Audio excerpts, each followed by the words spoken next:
up? Welcome back to Black Hair in the Big Leagues. I'm your host, Salisha Thomas Weiss. I was just having this conversation with my guest today. What is our freaking name? She is also a newlywed, so we're gonna have to get into it with her. All right, let's welcome her. OBC, Tina, the Tina Turner musical. Let's go. Made history as the first Black woman to play Catherine Howard. That's the sexy one in Six, the musical on Broadway. And now OBC, that's original Broadway cast, ladies and gentlemen, in Lempicka on Broadway. Let's take it back. Miss Louisiana and second runner-up to Miss America, which I watched that year, and that year actually changed me and how I look at natural hair on a pageant stage. And we will get into that as well. Inspirational. Okay. She also has a coaching business called Coached by Conway, Northwestern State University alum, and a beacon of light, hope, and inspiration. She is beauty and she's grace. Please help me welcome Holli Conway. Oh my gosh, that was the best introduction ever. I just love that you watched Miss America that year. I did. We have to unpack it. Yes, we do need to unpack it. And at first, I just want to say thank you for coming on here because I know you're in the middle of, you just opened Lempicka? Yeah, last week. How you Feels doing? like last month, but last week. Exactly. How are we? How is your heart? How's your mind? How's your schedule? I'm doing good. My schedule is still a little crazy because yesterday we recorded the cast album. So How is it? that was so fun. I didn't do one with Tina, which I never forgave them for. But they did one on the West End for Tina. So this was my first ever cast album, and it was so cool. I had so much fun. It was on my day off, but Broadway. But it's good. The things are, I want to say they're slowing down, but now I start rehearsals for Rafaela because I understudy Amber Amon in the show. Oh my God. Yeah. So we're starting rehearsals for that this week. But I'm doing good. I love the show, and that always helps. And I know you're being optimistic here. Your schedule is slowing down. No, it's not, because Tony's stuff is about to happen, and then that's all bets are off until June. Until June, yes. Tony's are like a week later, 2 weeks later than it usually is. So that's like yeah, I think so. But at least we have like a really cool venue this year, which is, I think it's at Lincoln Center. I think so, if I'm not mistaken. I'd have to check Instagram to be sure. I think it is Lincoln Center. You want that? You like that better than Radio City? No, not Radio City. Wherever it was last year. Do you remember last year? It was like uptown. It was uptown somewhere. I didn't even go. Off of 175th, probably. Yes. I just heard it was tight. I heard it was a little small. Okay. I didn't see it with my own eyes. I just went to after parties. Why are we... Good for you. Why is Broadway playing games? Like, I feel like Radio City or bus. Like, she's trying to get her footing. Since COVID, she's kind of like, all right, let me get back into, let me see what we got going on here. How has the vibe been at Lempicka? Unlike anything I've ever experienced. Everybody is just, I'm just having a great time, but this is the most I felt like a family with everyone involved in the production. Sometimes it tends to be like the company, like the cast, we're all together, and then the creative team has their thing and all of this. But I've been very close with the creative team throughout this process. Even Eden has just been very accessible. Like, normally tensions are just so high because it's Broadway and it's OBC and people want Tonys and people want this. But I think for Matt and Carson, our composer and our book writer, it's, first of all, it's their Broadway debuts. And they will never let us forget it. They talk about it all the day, like, it's my Broadway debut. Like, they're feeling the way I felt when I made my Broadway debut. And it just reminds me that everybody is human and we all dream to be doing this. And this feels like a passion project. Even though I wasn't involved before Broadway, I can just tell that everyone is doing this because this is art that they love. These are songs that they wrote in their happiest times and their saddest times. And one of the day we did our read through at Lempicka, Matt gave a very long speech, as we tend to do at Lempicka the musical. We're very good with speeches at Lempicka the musical, but I loved it so much. He gave a speech about time, and he said, they started working on Lempicka 14 years ago. And then he went through in his insane stalker way and showed like pictures of what everybody was doing 14 years ago. Oh my God. He's like, I couldn't find certain people. So he's like, I couldn't find you, Holli, but you were a sophomore in high school. Oh. This person was doing this. This person was doing this. Wait, what? And it's just crazy. But it was really just to kind of tell us, like, it's just crazy what happens over time. He thought, or they both probably thought that they were going to make this show come to Broadway or go wherever they thought it was going to go much sooner or whatever. And the journey that it just took to get here, like I didn't even think I was going to be on Broadway. I didn't know what Broadway was in sophomore year in high school. That is let alone literally I'm wild. going to be a part of it. Yeah, it's really crazy to think that like everything happens in divine timing. And I've never felt more like I was exactly where I'm supposed to be than when I've been in Lempicka. That just gave me chills. That's amazing, especially since you've been in some pretty amazing rooms. And so for you to say that about Lempicka, I'm like, okay, let me go get my ticket. Also, sidebar, Eden Espinosa, I've only met her once, but she is the one who literally changed my life when I saw her as a 13-year-old watching her on stage at Wicked. Like that woman right there single-handedly made me feel like, oh, this is what I want to do. This. Yeah, and I mean, you'll be happy to know that she's that inspiring off stage as well. Like I really, really enjoy working with her. She's just so kind and so warm. No one makes you, they're not making you feel small. Beth Lovell is like the most human person there is. It's just really, it's a good reminder. We don't think that in theater sometimes. We get scared of casting directors and creatives, and we're all just people just trying to create art and enjoy it. And that's all.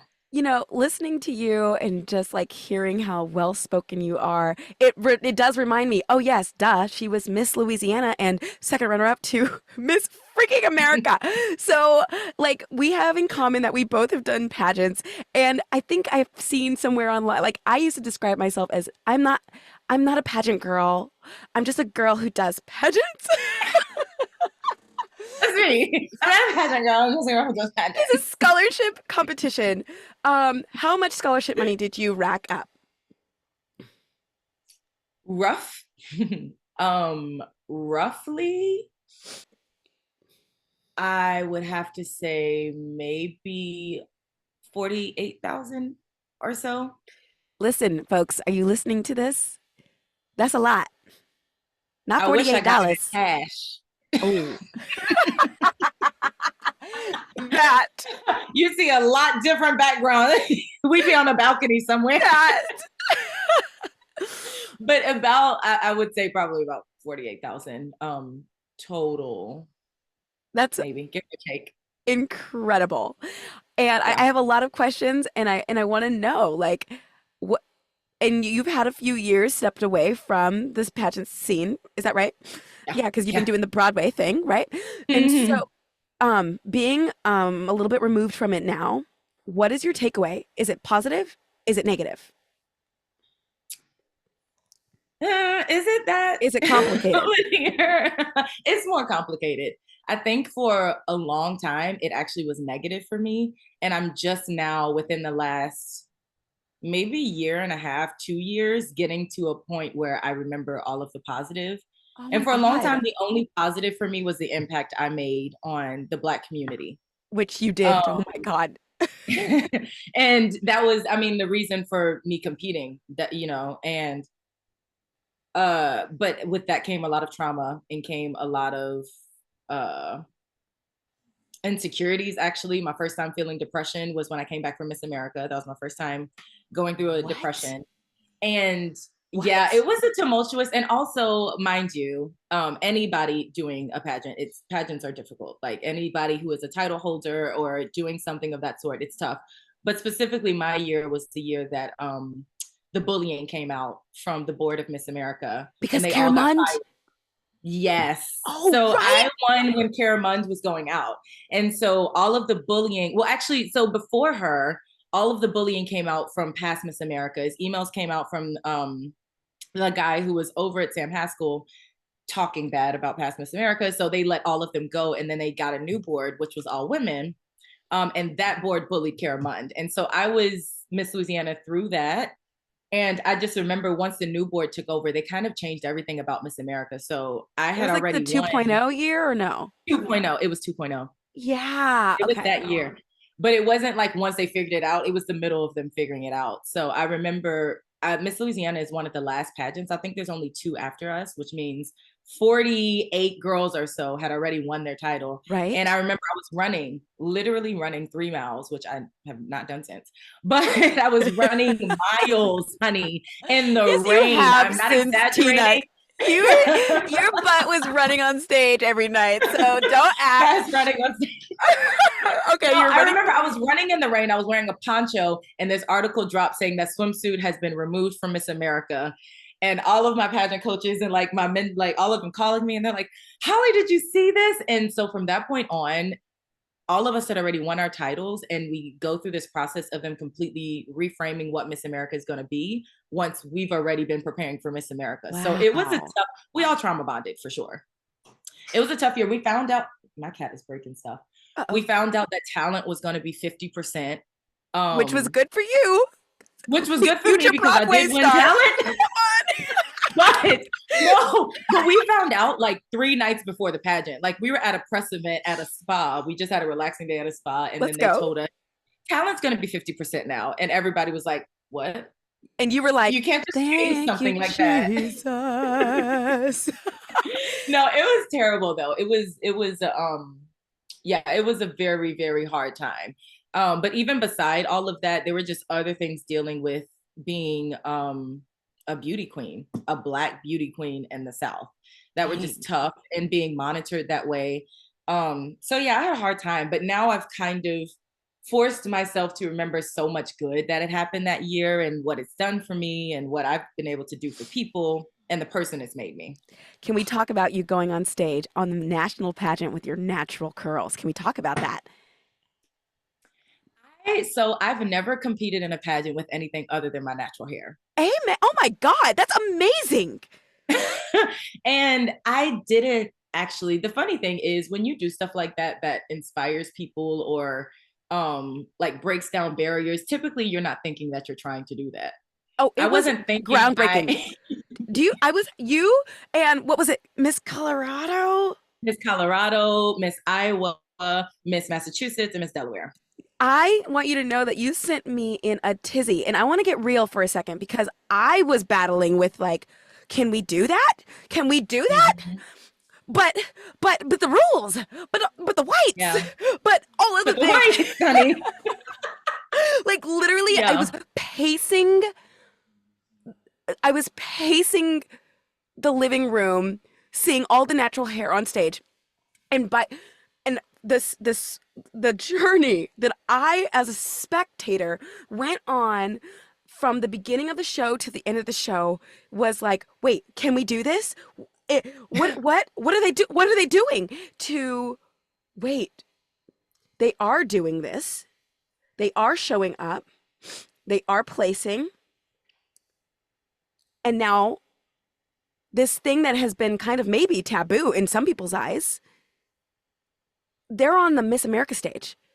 So that now means that is what beautiful looks like. Like that is what beautiful is. Oh, you saying that it's like, because so I mean, my first pageant was my junior year in college, and I didn't intend to compete. A friend asked me to compete with her because it was in my hometown, and people had told me I should compete in a pageant. I just didn't feel like that was my thing.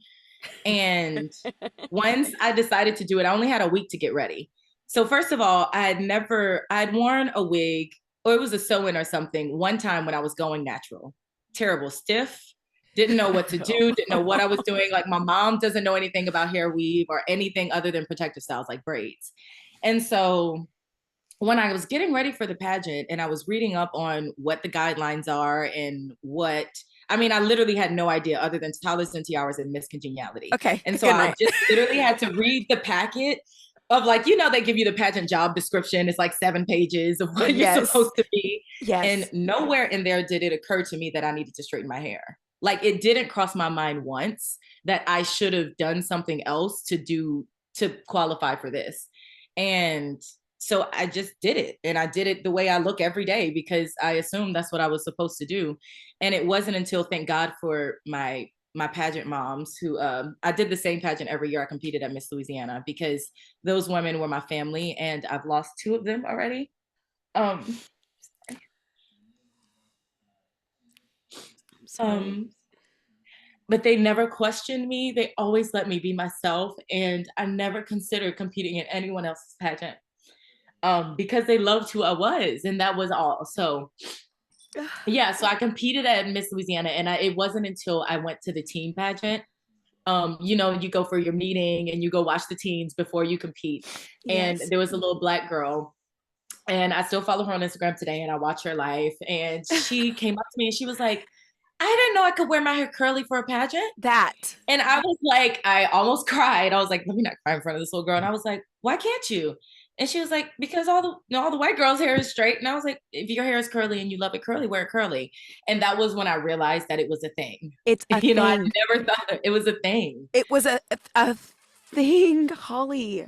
Yeah. Can And I to ask? me, it was just me. You know, I was like, this is just what my hair looks like. But So that's kind of like the building blocks of greatness. Like when people are doing great things, sometimes they're aware that they're doing great things, and other times it's like, oh, I didn't even consider any other way. Like this was just what my whole soul. I didn't even question it, which is why it was like that's why you were in that position. It wasn't like this big heavy like, do I do this for the blacks?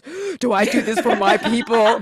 Like no, you're like nope. This well, is just who I actually, am. that was just for my hair. So the last time, funny story, you're gonna like enjoy the story, is I competed twice at Miss Louisiana, my junior and senior year of college, and I was uh third runner up, maybe, or sorry, Good for third runner you. up, I think, the first time, and then I was first runner up the second time. That's And a I big remember, deal. well, to me at the time, so I grew up an athlete. I grew up in sports, and after doing third runner up at Miss Louisiana, I was like, well, I lost. So it was that I didn't want to compete again. I was like, I lost, and then I got my scholarship money, and I was like, I could come back. I can come back. I'll come back for a year. I can But try it after my again. second year, I stopped competing, and I had no intention of returning because I did not think that a Black girl was going to win. I was not convinced at all that they were ever going to choose a Black woman. I was convinced that they were going to have one Black woman go far every year to cover their bases, which was our case. I mean, my first year competing was the first time we had more than one Black woman in the top 10. Oh, And it was the first time we had more than one Black woman in the top 5. And we've always only had one minority judge. There's 5 judges, I think, for pageants, and we've only ever had one minority judge every year. And I just remember always talking to a bunch of people who don't look like me, and the board doesn't look like me. There's no Black people involved, and they love me, but I was pretty much a token, and I don't like being a token. So I said, I'm no, thank you. wow, And it good had for been you. 18 years. Yeah, it had been 18 years since a Black woman had won Miss Louisiana. 18. And before her, it was 18 before her. And that was the Oh, first Black woman to win. So the year after Vanessa Williams, a wave of Black women started winning pageants. After Vanessa Williams won Miss America. And our first winner was Nita 84. Whitaker, Lisi LaFontaine's mama. Oh, wait, really? Yeah. Lisa, I be telling all of Lisi's business, honey. I'm telling Lisi's business because we don't talk about it enough. Her mother was the first Black Miss Louisiana. Oh my And gosh. Oh, I just saw her the other day in Gunpowder. She's fantastic. she's bring it up to her and she's like, Holly. I always tell Holly. she was the first Black Miss Louisiana, and then the second was Faith Jenkins. She is a judge. She was the judge on Divorce Court. She had a show Oh, called Judge work. Faith. Yeah, and she lives in LA. She lives in California. But regardless, 18 years in between both of them, and I was like, I can't. I need to work. I need to get into. I want to do theater. I'm not about to play around with these people who are never going to crown me. And then I went back and I watched the Dang. pageant the next year, and a Black woman who had never made it into top 10. I don't think she ever even made it into top 10. Was first runner up, and I was always her biggest fan. I thought she was so fantastic, and I couldn't understand why she never made it far. And the story that I told myself, which is probably true, is that they just were not going to push that many Black people far at one time. Wow. And she I was mean, first we've runner up. all said those stories to ourselves. Like, Yeah, the we've Black all person felt won that. There's last only year. one. Yeah, it won't be another one this Exactly. year. And so watching her get first runner-up was, first of all, long overdue. I was like, she is extremely talented. And second of all, I felt like it was only because there were less Black people. And so they finally started to see her.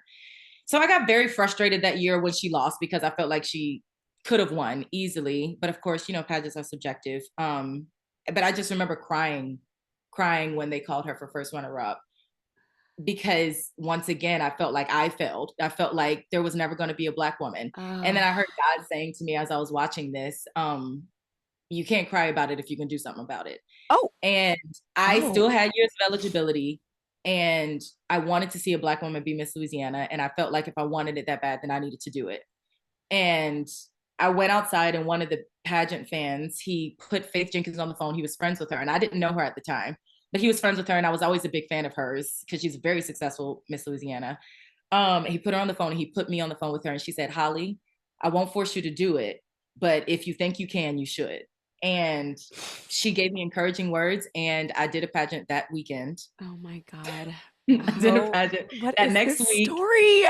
And I went away on my Carnival Cruise Lines contract after I won the local pageant. And then I came back for my cruise ship pageant, and that was the year I won Miss Louisiana. So I had really quit pageants. Like, I had paid off my student loans from cruise ship money that I had saved up. I had went and I got a job. I was going to my second job, but I decided, okay, my contract ends in April. Miss Louisiana is in June. I can do a local now, and I can compete in the pageant. And if it's for me, it's for me. And so that's how that went about. So it literally was only for Black women. I love us so much. And it's the entire reason I competed my last year. That is like, it just is like the impact that people can have on each other and God's timing. Yeah. How did you watch that? Was it on NBC, that special? A documentary. Yeah. The one that was like 3 or 4 episodes? Yeah. Yeah, I did watch it. I did. Brief thoughts? I think they missed out. I think they missed a lot. Oh. They didn't say enough. Oh, okay. For those who are listening, this documentary, these former Miss Americas, which, by the way, one of them was my wedding planner, Carissa Cameron Jackson. Yeah, I love her. I want to meet her.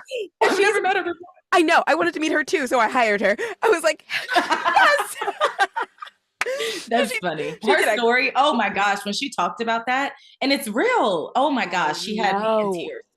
Right. Talking about like it's one thing when you're preparing for the pageant, you have your hair, the stylist, whatever, but then you have a whole year of your reign.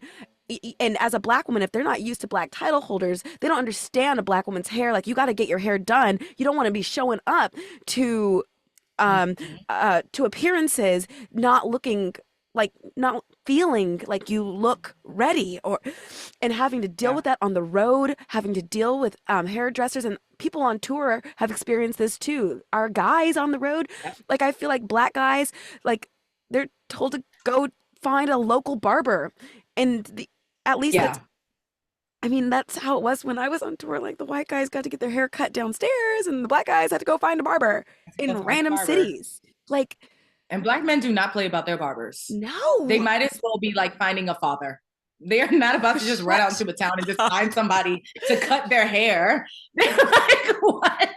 If you know any Black man, you know he is not about to run and let anybody cut their hair. Holli, good night. You said he might as well be finding a father. Finding a father. They don't play about that. You can just risk it all. Oh my God. Okay, so you're saying that on the docuseries they didn't say enough. That is incredible, because I was like biting my nails the whole time. I was like, oh my God. Mm-hmm. No, I learned a lot for sure from the Miss Americas, because I was not a Miss America, so I didn't know all of the things that went into it, but I had an idea. You almost were. Shoot, second runner-up. Miss America, I had an idea, and of how they would like to run the year. And I honestly don't think I would have done well as Miss America. Really? Under those circumstances. I think I would have done well, like, with the public. I don't think that the board and I'm pretty strong-willed. And I think that a lot of the Miss Americas were, which is why they were. But at the time, you're so young when you win pageants. You might be young, but they're hiring these smart, well-spoken, outspoken women. What do you expect? You can't, Like, Yeah. Kara, You're like, not about to muzzle us? No, you no. literally And hired I somebody think who that, knows how to talk. yeah, I think that they didn't. I think that they went into a lot of detail about how it is being a Miss America that year. But I think on the hair episode, they didn't dig deep enough because there's a couple of women that I thought should have been on that episode that weren't. They Who? didn't really have anybody You from don't have my to year say. up there. Well, I actually think she was in it for maybe a second, but there's a girl that was Miss DC. Her name is Sierra, and she was the first person to wear her hair natural ever on a Miss America stage. I know And Sierra. I think she may have been on the documentary, but I don't really remember. So I know she wasn't in there enough. And I think that people from my year definitely should have spoken. We had, not only did we have a lot of natural hair, we had different textures. And I think the texturism of it all could have been a conversation. And I don't think that they spoke enough about 2.0. They kind of tiptoed over Kara's. Yeah, Yes. they kind of tiptoed Kara over wasn't that even in whole it, was year. she?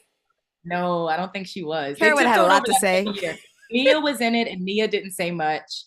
Which Nia was our Miss America that year for the listeners. But no, they tiptoed over a lot of things. But what she said about the hair is completely right. I mean, and I remember looking back at pictures and like looking at her throughout her year and seeing how her hair would change and like seeing her face, because you can tell when a Black woman is not pleased with her hair. Wow. And hearing her say that really just broke my heart.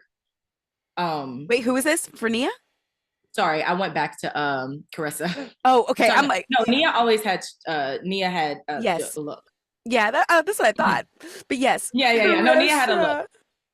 Yeah, but Carissa, that broke my heart that year because it's real. We have events every day. We're supposed to have our hair looking cute every day. And I remember at Miss America, and every time I've competed, I had to schedule out my wash and go because I'm gonna start it on this day. Wow. And then 2 days later, I'm gonna touch it up and I'm gonna sleep with it and stretch it out. And then by competition day, it may look right or it may not, depending on humidity. It's tricky. Wow.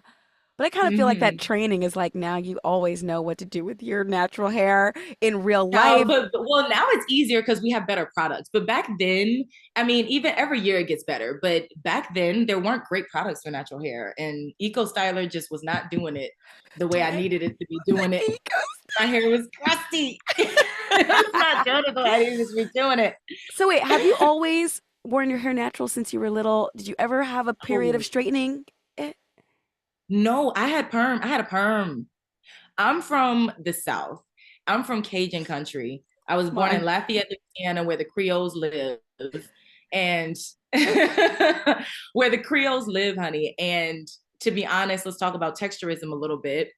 Where I'm from, if you don't have soft hair, you probably getting it permed. And even if you do have soft hair, you're probably getting it pressed. Yeah, that's real. And my mama didn't know what to do with my little kookaburras. She was like, "Your hair's thick, like your hair is kinky. I don't like. I'm." And what did you call them? Kookaburras. Kookaburras, girl. My little bit of bees back here. If we don't know, like, I don't even lay my edges because I'm like, honey, for what? They don't say.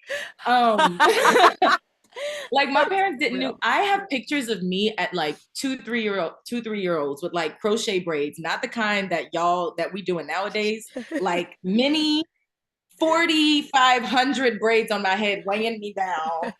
Like 2 years old. I got a perm before I could remember. Wow.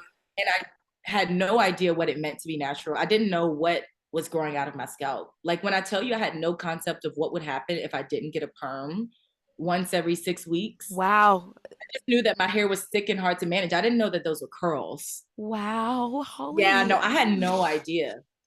And How did we get from there to we're YouTube. Natural at Miss America? YouTube did it for me, honey. YouTube did it.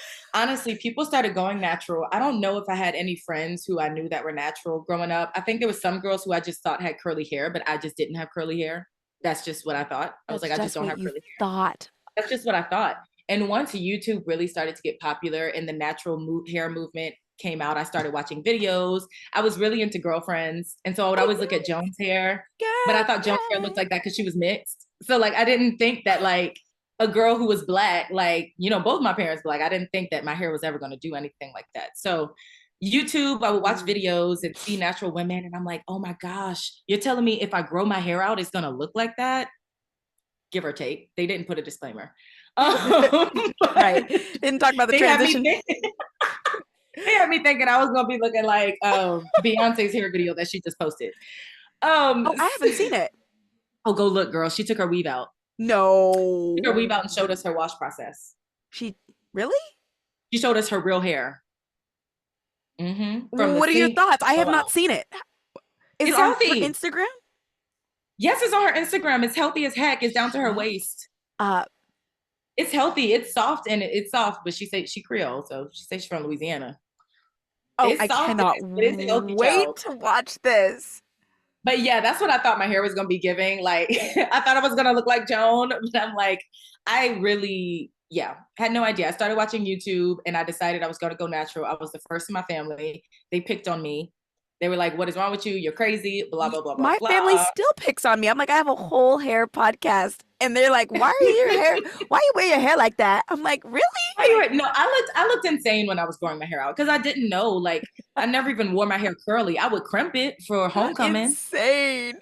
Like, but spritz, crimp it is hard. It's not moving. Like, no, girl, I didn't know what I was doing. I looked insane. And I cut my hair off and I looked like a little boy, but I was so happy. That's how I felt. I was just like, oh my God, this is me. This is literally me in the most natural state. And I just fell in love with my natural hair. And I didn't flat iron my natural hair until recently when I left Six, I had a bob. I had a flat iron bob. And that was the first time I ever straightened my hair natural. Oh, this is why you're so beautiful from the inside out. Because you like seeing yourself in your most natural state and being so accepting and like nurturing and kind to her. It's like a lot. That's hard for a lot of people, Holli. It's hard for me too, but my dad sends me this corny post. He sends us inspirational quotes all the time. He's a motivational speaker. And it's just this long list of being confident is hard and being insecure is hard. And you just have to choose one. And but it's a long list of them. There's like being obese is hard, working out is hard, pick one. And it's when you think about it, I mean, I have a ton of insecurities. And it's so funny because I think most people know me as a very confident person and love me for it. But being confident is hard. And most of the time I'm insecure. Wait, hold up. Because that was my next question was, where does your confidence come from? Have you always been a confident human? That was my next question. No, it comes in waves. I mean, first of all, I love God, and that's my foundation for everything. And so, a lot of confidence flows through that and praying and trusting that whoever I am is on purpose and not an accident. Amen. And whatever I hate about myself, somebody loves about me. That's one thing too, that I'm such a critic. I'm a Virgo and I'm hard on myself and I'm a 1 on the Enneagram and all of these things. And I'll see a picture that I hate. And there's 3 people who are like, oh my gosh, this is my favorite picture of you ever. And so I have to remind myself that there are things that I love about a person that people would pay. I told my friend she hates her hips. And I'm like, do you know how much people pay for those hips? Oh. Like, and so I just think about like the things that I'm most insecure about, somebody loves it. And so that's kind of what goes through my head most days. I mean, honestly, that is, that gives hope because I do feel that as well. And hearing you like spell it out is very like, it gives, it's inspirational and it does give hope. And you are recently married, is that right? And so yes, there is somebody who loves all your flaws. I definitely bug the shit out of my husband. How long have you been married? 2 years, almost 3. Well, 3 in December, not almost, but 2 years. It still feels new. Good. Yeah. It still feels new, but I love being married. I love my little husband. Well, big husband. He's a large man. But I love my little husband and I love being married. And we have a crazy life and I'm obsessed with it. And what are you going to do about your name? Because I'm trying to figure out my life, Holli. Like, am I Salisha Thomas? That's my stage name. That's all my stuff is under Salisha Thomas. But I got Weiss up on this Zoom. I saw that. It's hard. I really don't know. At this point, I kind of tell people to call me whatever. I mean, everybody knows me as Holli Conway for the most part. And people who know Benjamin call me Holli Conway Fields because they love Benjamin. Everybody likes Right. him way more. What? He's like very likable. He's a very lovable person. So they always say his last name because they love him so much. But I don't know. I kind of went through an identity crisis. And you'll probably understand too, because I kept my last name still. I hyphenated. And my sister, my big sister, she said bye Conway and took her husband's last name. And I didn't feel like it was going to be that hard to change my name. But I remember in the courthouse, I was like, do I really want to do it? I know. It feels like an identity crisis. It is an identity crisis. It's like people have known you as this person for so long. And now it's like, are you erasing part of you? Am I erasing my father's name? I love my dad. I'm like, So I'm like, that's why I moved it to my middle name. I wasn't ready to let go yet. But exactly. My mom did that, and I didn't know. I didn't know for most of my life that she did that. That her maiden name is her middle name, is her second middle name. See, I'm like, I kind of love that, but I'm like, I don't think I'm a 3-name person. That is the thing. I'm like, Salisha Thomas Weiss just took me 10 freaking minutes to say that. It sounds long. That's the thing I struggle with. Right now, I'm kind of publicly going by Holli Conway. And then like all my costumes are labeled Conway Fields. And like my paperwork is Conway Fields. Okay. So like I have that to myself. And then Holli Conway is still my public name. But it is hard. And my dad didn't have any sons. And so I was really attached to, and I'm kind of his namesake. His name is Hollis Conway and I'm Holli Conway. Oh. So I feel like I'm the junior and I really don't want to give up my name. But my husband is he wanted me to hyphenate. Like he didn't even put me through the change your name. He was like, no, I know how you feel about it. And also you've done things already with that name. Right. I think it would be a different thing if we hadn't worked so much already, you know? Okay. I'm like literally going through the last bit of paperwork and it's such like, who am I? But it's hard. Oh my gosh. But we can be both people. We can be whoever we want. We can be whoever we want. We're all of those things. We're all of those people. And I feel so much like I'm an extension of my husband. And I also feel like I'm a whole person. And I also feel like, and I don't feel bad about, I think it kind of gets a bad rap, especially for independent women, feeling like a part of your husband, I guess. I don't know how to explain that. I do know exactly what you're talking about. Pride in that ownership of putting his last name on me because I love the person that he is. And I love to have that like tag on my name. Like I love my wedding ring. I just love repping him. And yeah, but I also love repping Holli Conway because Holli Conway was Miss Louisiana, not Holli Conway Fields. Exactly. Holli Conway's up on Broadway. She made her Broadway debut back when, you know, like yes, right. And he respects that. He's a businessman too, so he totally respects that. Okay, Holli, I am enamored with you. You are so beautiful on the inside, the outside. You are so confident, and it is so wonderful to watch your journey, even before knowing you, before knowing that I would know you. You are truly an inspiration, and I am so excited for your journey. I cannot wait to come see Lempicka. I want to see Amber, and I want to see you as Rafaela. Let me know as soon as you come. Yeah. Oh, I will. And oh yeah. One last question. Well, 2 questions. Your Instagram is welcome to Hollywood. Yes, welcome to _Hollywood. That's so cute. I did it in college when Instagram first came out, and now I'm like, I need to change it, but I don't know what to. I think you should. Because somebody took Holli Conway for some reason, Holly with an I. Who has that? But good night. Yeah, so she's been welcome to Hollywood for a while now. I think welcome to Hollywood is like branding, and it's fun, and it's so like it doesn't take itself too seriously. Yeah, which I don't. It's so like I love it. Thank you. Okay. Thank you for affirming that because I'm on edge. I love it. I really love it. So, and then also, I have to ask, what did you do with all your gowns? I have some in my closet right now. I have some at home in Lafayette. I don't know what my mom does with them. I think she may put them in storage. My Miss America gown is in a box because it's too heavy to hang up. That it's a very heavy gown. But I think I sold some of them too. Like before my last year competing at Miss Louisiana, I never spent money. Like it didn't make sense to me to spend money on a pageant that I'm trying to win money at. So I was buying cheap. My gowns were giving $200. They were giving clearance, honey. It's Because I giving was God like, this is is about already, me. God has it.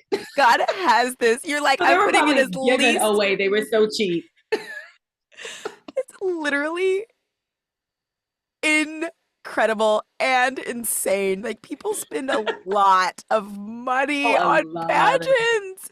You're a like, lot listen, of money. And I spent money my last year, but that was the only year that I had a job.